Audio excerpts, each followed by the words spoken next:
Hey, this is Christian from Grand Cadaver and Dark Tranquillity, and you're watching Richard Metal Fan. Hey, what's up, guys? Episode 191 of Richard Metalfan Interviews, calling from Zoom, and I'm here with Christian Jansson from Dark Tranquillity, Grand Cadaver, and Pagandom. How you doing today, man? Great to be able to talk with you today. Thank you. Yeah, I'm good. How are you, sir? Not too bad, not too bad. I also love your Vakken shirt. Yeah, okay. Yeah, yeah, that's like one fest I'm dying to go to. Yeah, it's pretty good. It Yeah, is. If you like mud. yeah. Yeah, I mean, I'm trying to. I know yesterday I literally got my passport in the mail because I'm going on the 78,000 tons of metal cruise, which I know you were on Okay, back in January. So how was that? that was good. That was an experience. Yeah, it was. I mean, it's a long flight from Sweden, and but the cruise was super cool, super nice vibe, super nice people, great bands. Yeah, it was an experience.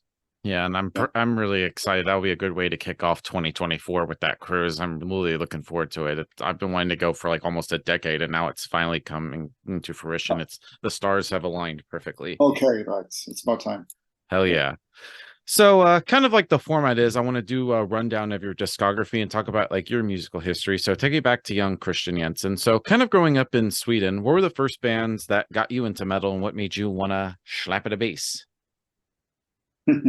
Well, the first band that really got to me was the Sweet when I was like, I don't know, 5 or 6 or something like that. Just heard that distorted guitar. I had a 7-inch, just turn it over and over and over and played it like 100 times, and then I was hooked.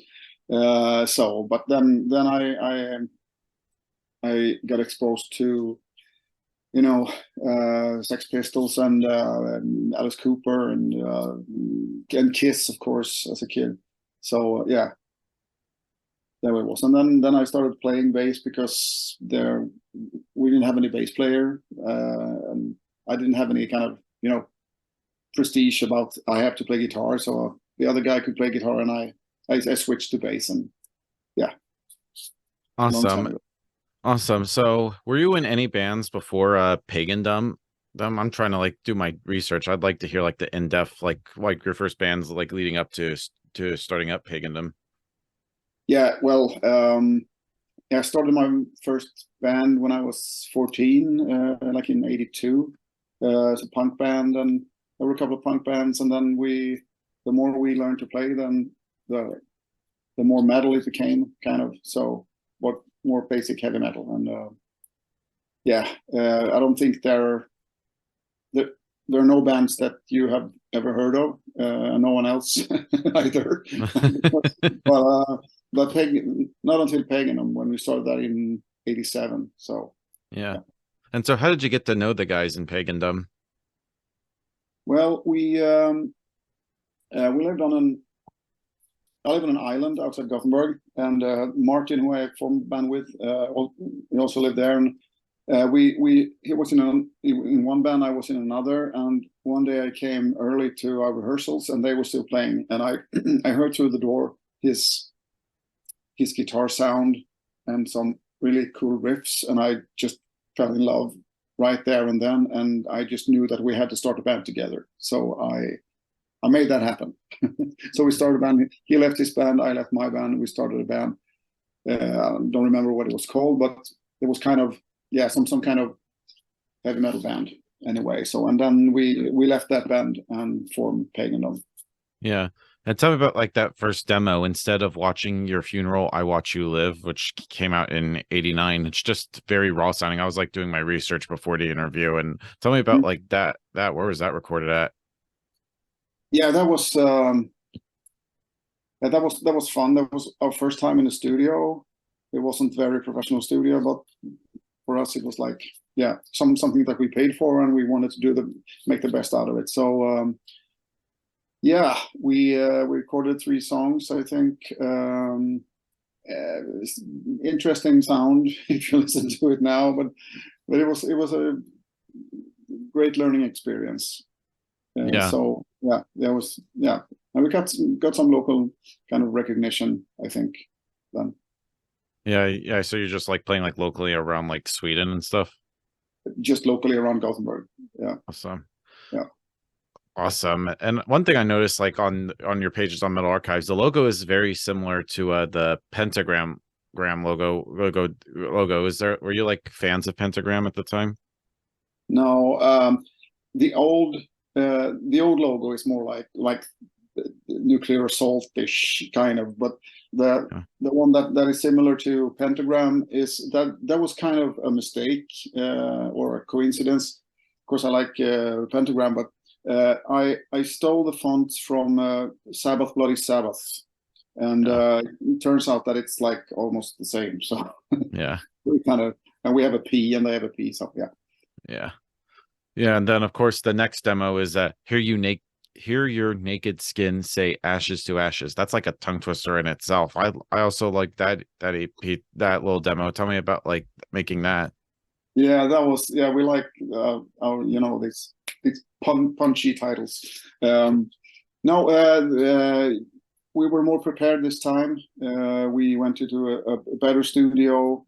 We were better rehearsed and prepared for this. So, and it sounds much better, and it kind of became some kind of local hit. We just sold it in a local record store, a metal record store in Gothenburg, and we sold hundreds there, and that was amazing to us because we were just some guys from Gothenburg playing in a band. So we didn't even realize that we were part of a scene because there weren't that many thrash bands around Gothenburg. So it's like afterwards we have understood that okay, we did something right, and we kind of inspired some people to start bands and stuff like that.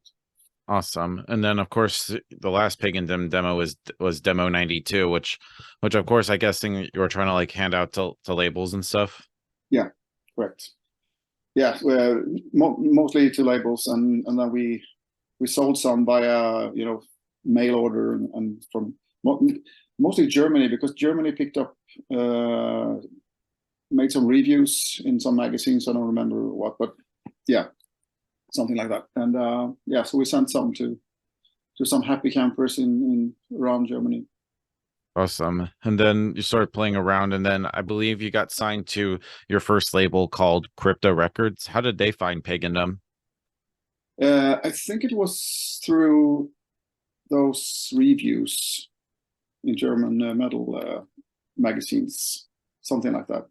And they reached out to us, and we were a bit reluctant at first, but then we thought, oh, what the hell? This might be the last chance to get a deal. So we accepted, and it was a shit deal, and they were absolutely unprofessional, and Damn. yeah, we probably paid for everything ourselves in the end. So yeah, but you live and you learn. Yeah, but tell me about like that debut full-length album, Crush Time. What was sort of like the thought process going into making the debut full-length Pagandom album?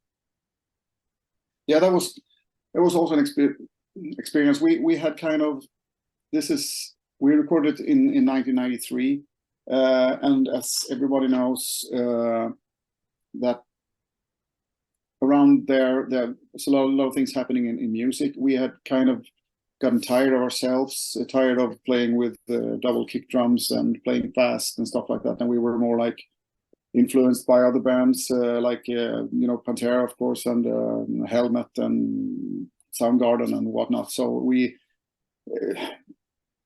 kind of drifted away from the thrash thing, and and then we recorded this album with poorly produced.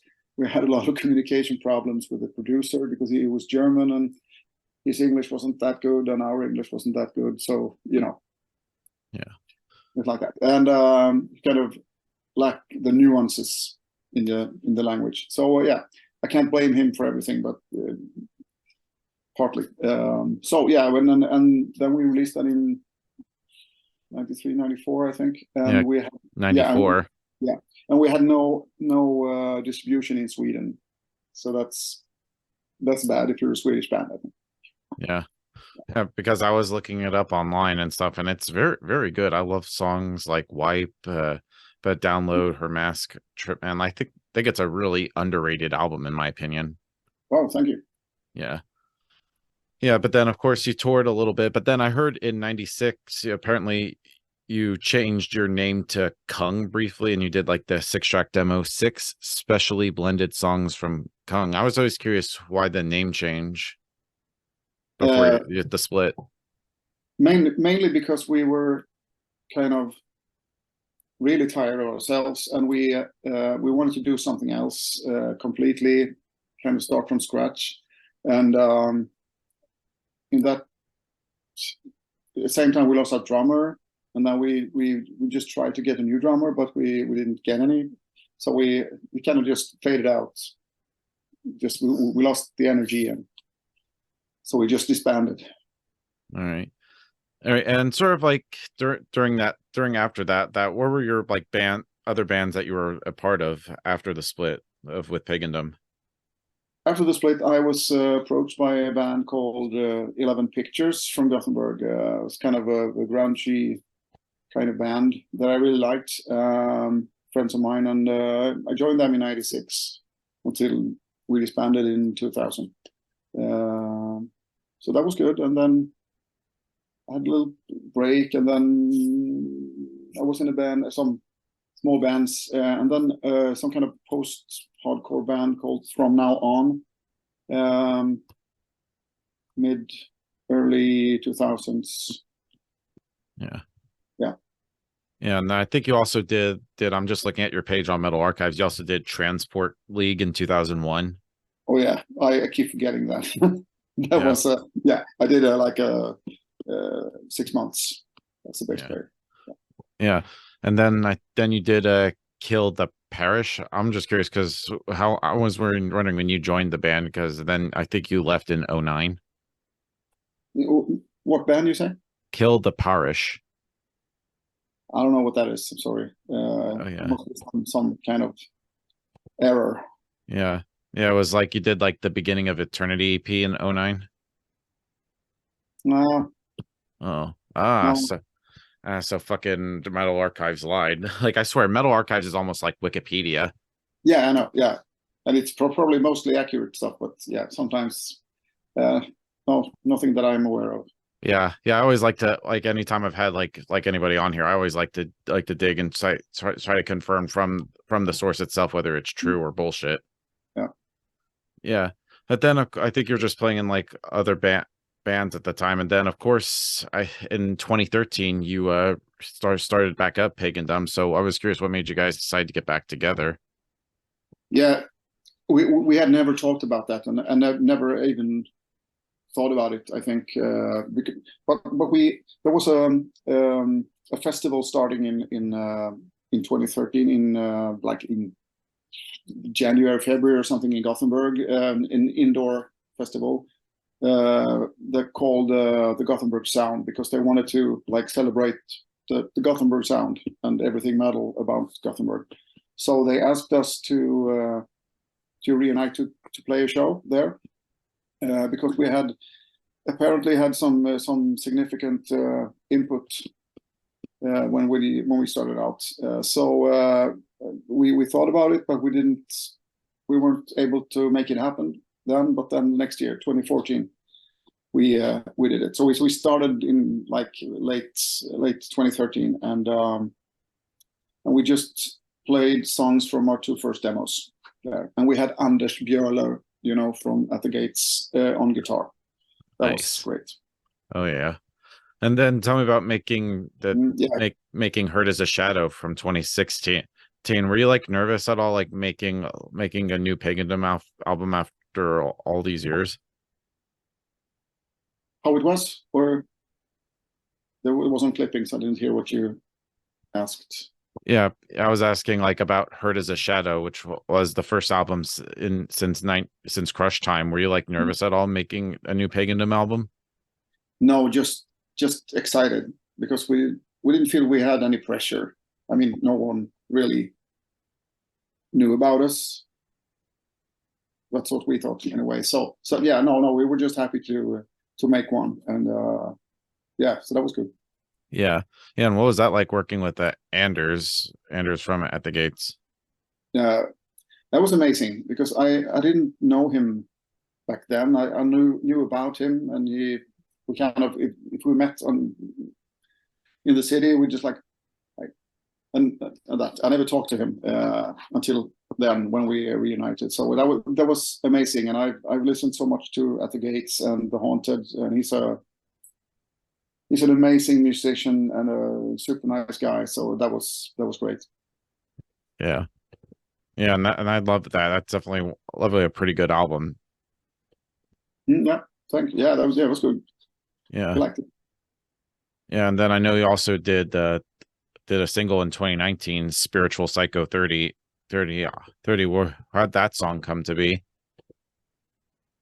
Well, it was like that song is from our first from the '89 demo, and it's a cool song that we played. Slightly changed. It's a bit shorter than when we played at the festival, and we since it was a 30th anniversary for that song, we thought we record it with Anders on guitar, and so that was just a fun thing to do. Yeah. I like the song. Yeah, and then of course your last album, Ashes, is a pretty good album. Like, because usually usually says there was like a 5-year gap between Hurt as a Shadow and Ashes. I know there was like a 12-year or 22-year gap between Crush Time and Hurt as a Shadow. Did you feel like pressure at all to follow up Hurt as a Shadow coming from to Ashes? No, not at all. Just excitement, kind of, because we were in a good place creatively. Me and Martin, who produced the album, we really found a good way to work. We kind of wrote half songs each, like wrote everything together, and it was really good. Awesome. And being as it now it's been over 2 years since Ashes, have you started work on the next Paganism album? What's like the status with that? No, there will probably never be another Pagan album. Oh wow. Yeah, for various reasons, but health issues involved. So yeah. And because I love your voice on there, and I think you're a pretty good vocalist too. Thank you. So yeah, and I especially like I'm always curious because I always ask people that do both. Like, how do you manage to like sing and play bass at the same time? Do you ever try to like when it comes to like the songwriting? Do you ever try to practice like where your hands are, where you're about to sing, like do do do do do do do? Yeah, well, it's an idiot choice to do both at the same time, because it's so it kind of limits you writing wise, because it's so hard playing a one rhythm or one thing, and sing in another rhythm. It's at least for me, it's very difficult. So if I have to focus like 100% on the vocals, then I can't focus 100% on the bass playing. So it always gets, someone has to suffer, and maybe it's the vocals, or maybe it's the bass, or maybe it's the audience. I don't know. But yeah, All right. It is. Yeah, what can you do? Yeah, I have to often try to simplify the playing in some way. To right. Totally. And then kind of switching up gears, I know in 2020 you started up a Grand Cadaver with, of course, Mikael Stanne from the Dark Tranquillity and now and Halo Effect. So how did you get to know Mikael and everybody in the band? There was a project called Nova Rapta. It's a guy living in Gothenburg who made like an album with like 6 songs, but with like 8 or 9 different vocalists on, and he was supposed to perform it live, but he didn't have a band, of course, since he made it himself. So a friend his drummer friend knew me, so he said, ask Christian if he can play the bass, and okay, he said so we did that, and Alex, the main man there, he is very much part of Grand Cadaver, so it was through Novorupta and then Grand Cadaver. Yeah. And tell me about like that first EP, Madness Comes, and of course you got signed to, I guess, the label Majestic Mountain Records. Yep. Which of course is from Sweden. I'm guessing, is that like a local label? Yeah, I don't know where they are from, but not Gothenburg. But I mean, it's a small country, so kind of local. But yeah, super nice guy called Marco. He just loves it, and lets us do what we do best. Yeah. And then tell me about like the first album, Into the Maw of Death. Like what was that thought process going into making the debut Grand Cadaver album? Well, first of all, we just thought that we would make an EP, and that was it, because it was a pandemic thing, and I mean, Michael had the Dark Tranquillity and stuff, so, and all the other guys were in other bands, so yeah, we thought that, okay, we do this, and then we had so good response, and we really liked hanging out with each other and playing together, so we just, hell, let's do another album. And we asked Marco from the label, and yeah, sure, just go. And yeah, I mean, Alex, one of the guitarists, he's a beast when it comes to songwriting. He writes fast and great stuff, and so he writes a lot of stuff, and so the process is very fast, very speedy process. From it says bing in my computer, and okay, it's a new song, and next day there's another new song, and then okay, we're going to the studio in 3 weeks. Okay, so it's like that. But it's fun. I'm not used to that, but it's good. Yeah, and I was like checking out Grand Cadaver, and it's a lot like heavier than, of course, both Dark Tranquillity and Pagandom combined. Yeah. Much more like the early Stockholm death metal thing. Absolutely. Oh yeah. And then of course your latest album, which came out last month, Deities of Death Like Sleep. I think that was a pretty good follow-up to Into the Maw of Death. So how was the whole writing and recording process like for that album? Kind of the same.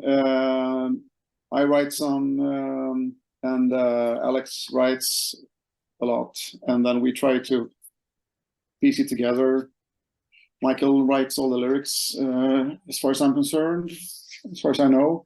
And yeah, we recorded in the same studio, Welfare Studios in Gothenburg, as we have did with the other records. So it's a great place to be, Welfare Studios, and the guys working there are also amazing. So yeah, and I also see like a mirage of almost kind of like doomy and kind of melodic elements. Was there like something you wanted to progress in sort of like this classic Swedish death metal sound? I don't know. I mean, we have that kind of classic Swedish death metal sound as a starting point, and then we just naturally add stuff that we have picked up along the way, like inspiration-wise, it could be almost anything. But I mean, crust punk and post-hardcore stuff influences, and kind of, yeah. So yeah. It becomes something else than just playing, copy paste Swedish death metal. Oh yeah, and I still think this like I love like the Swedish death metal scene with like, of course, like Bloodbath, Dismember, Grave, Unleashed, even the whole Gothenburg sound, like At the Gates, Dark Tranquillity, and Flames. And do you think like sort of like the old school like Swedish metal scene is still alive to this day? And how do you feel like it's like evolved like over the years? Yeah, I think it's alive. There's a lot of young bands coming up also. Maybe they're a bit more thrashy, I think, but I mean, death metal death lives in Gothenburg, in Sweden. Absolutely. Yeah. And in terms of like live shows, have you ever planning on doing like live shows with Grand Cadaver?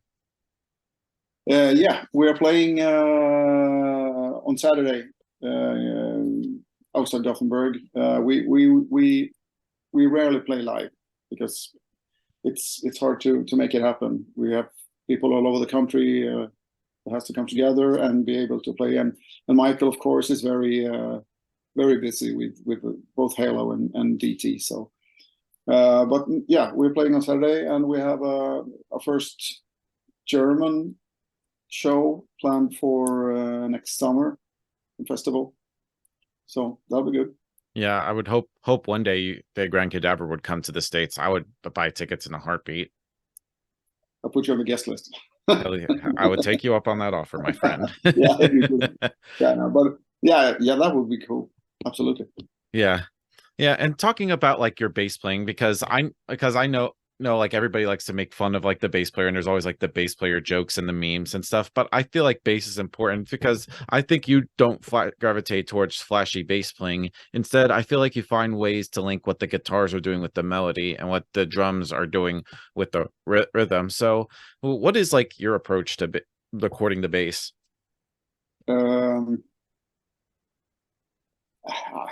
I don't know. I don't think about it that much, and I'm also not a gearhead. So I just, yeah, I like my instrument. It's 4 strings. That's good.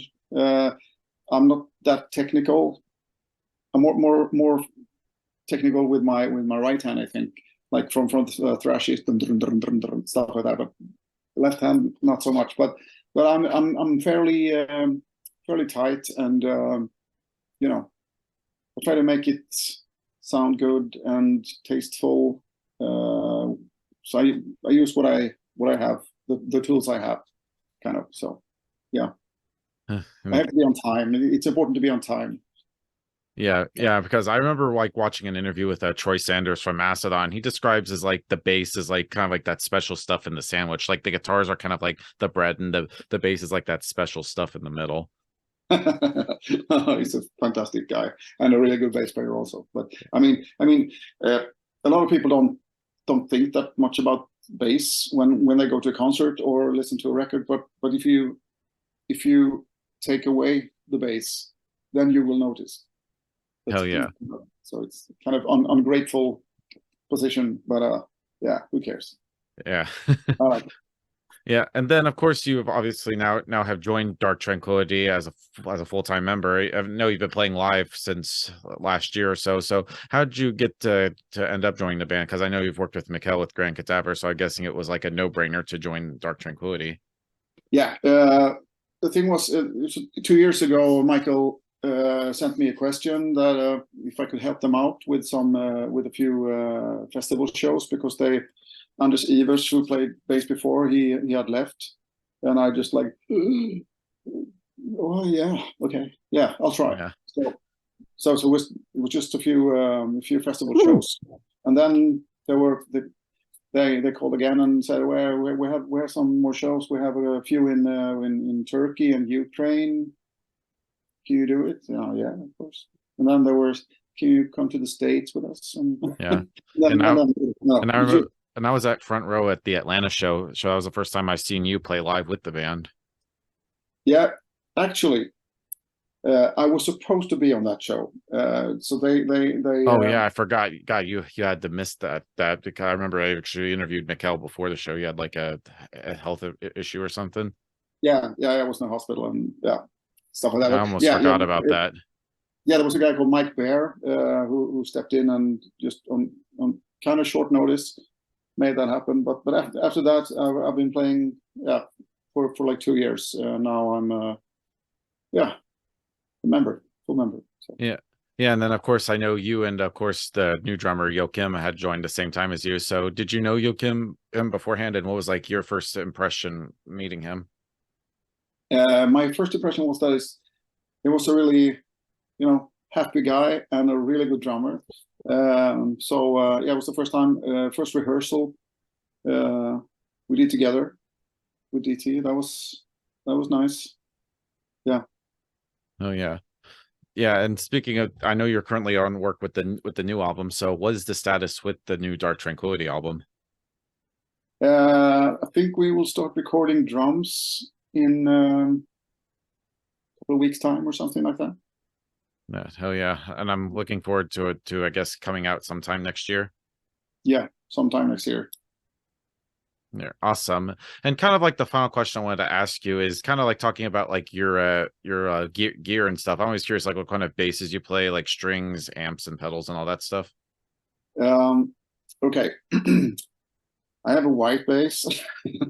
No, it's a Fender Precision, Yeah. made in USA. I really like it. It's super good, and yeah, that's what I use. And I have an MXR distortion thingy, and I'm probably play through an EBS. No, ESB. EBS is the bowel syndrome thing. Yeah, ESB. I think it's yeah, uh, amp, Swedish amps. Yeah, that's about it. I think strings, Elixir strings. Really good. Hell yeah. Yeah, and Mm. so kind of like in the end, man, to sort of wrap things up, what's next for like Dark Tranquillity or Grand Cadaver? I know you got confirmed for Prog Power next year for Dark Tranquillity. I'm really looking forward to that. There's Yeah. just anything else you'd like to plug for either of your bands? Um, no, I'm just excited to be inside this creative process with all the songs with DT and then start recording, and making that and seeing these songs come to life, kind of all these ideas. So that will be great. And next year we will probably play a lot of shows. Hell yeah. And I'm literally looking forward to that. So Mm. thank you, Christian, for taking the time to do this little interview. It was great to be able to talk with you today. Is there just any final words you want to say to the viewers that are watching this video? Thank you for giving a shit. Thank you. Hell yeah. So everybody, Christian from Dark Tranquillity and Grand Cadaver, we'll see you next time.